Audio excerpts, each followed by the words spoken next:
Hey folks, welcome back to the Holy Comforter Episcopal Church YouTube Bible study. I'm Jimmy Abbott, the priest here at Holy Comforter, and I have a few thoughts to share with you on the gospel lesson for this Sunday, which is taken from the Gospel of John, chapter 2, verses 1 through 11.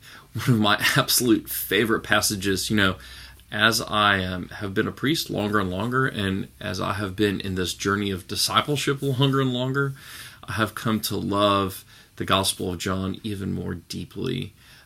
It seems that year by year I fall in love with it even more. This is the story of Jesus turning water into wine at the wedding feast in Cana of Galilee. Now, what really struck me this year is that Jesus in the story is both the problem and the solution. So remember the story. There's the big wedding feast in Cana of Galilee.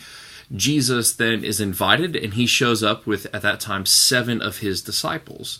And as the wedding feast has gone on, when these 8 more thirsty throats show up, that's when they run out of wine. It's Jesus who causes the problem. I think about my own life. When Jesus walked into my life, it caused a problem for me. It made me think, as it does every day, about who I am and what I choose to do, my behaviors, how I love my neighbor or how I don't love my neighbor. When Jesus walks into our lives, it causes a problem for us. It causes us to think, to reassess, and to really examine who we are. No, the good news is that Jesus is also the solution to his own problem. It turns out that Jesus is the one who makes even more wine out of the water that happened to be standing there.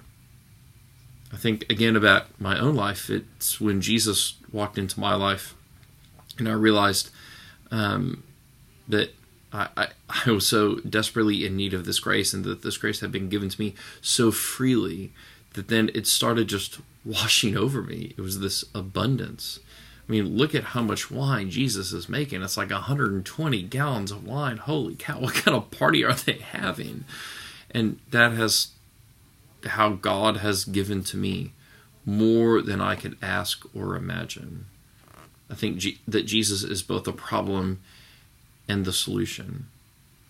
The other thing about that story, right, is that Jesus... The wine that Jesus makes is better than all of the wine that had been served at the party up till then. And I love this idea that with God, as time goes on, the wine actually gets better. This is a great reminder for our journey of discipleship, that it's not that when we become a Christian that's the end of the road. That would just be like choosing to drink bottom shelf wine your whole life. No, actually, as we go farther and farther with Jesus, as we are more intentional in our life of prayer and discipleship and spirituality, that's actually when we receive not just the good wine, but the best wine. So I encourage you to keep going. That over time, that wine will get better and better. It's been true in my own life. I think back on my ministry here, 7 years at Holy Comforter, it only keeps getting better. And that's sort of surprising to me. I would have thought that maybe by now it would be over. I think many priests might feel that way. But at least for this journey of my life, for this chapter of my discipleship, the wine has only gotten better and better. One other minor comment I want to make about this, and this is something to look for in the rest of the Gospel of John, that Jesus, the only people who know what happened here are the nameless ones. So it's the servants, and it's Jesus' mother, who is actually not named in the Gospel of John.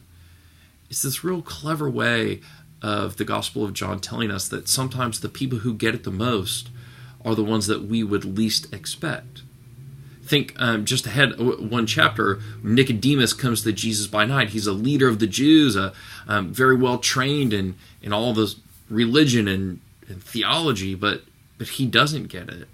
But here we have these no-name servants and this no-name mother of Jesus, and they are the ones who get it, who see this miraculous sign. So think about in your own life, who are those people who have done incredible things, or who are the real heroes of our faith that not everybody else knows about? There's a prayer at Good Friday in which we pray that God remembers those whose faith is known to God alone. I think that's really important, that sometimes the most important Christians, the ones who have done the hardest work and carry the burden of the cross, are the ones whom the rest of the world does not know and will never know. And maybe that's you, that you are that one who will never be a priest or a pastor or a bishop or in anything, but you, by your daily devotion and your daily discipleship, your daily walk with God, your participating in the sacraments and the life of prayer, you are the one who is beholding this glory, who is witnessing the abundance and the grace that Jesus so fully pours out upon you. Thank you so much for joining me on some of my reflections here for the Gospel of John, chapter 2, verses 1 through 11, and may God bless you on your own journey of discipleship.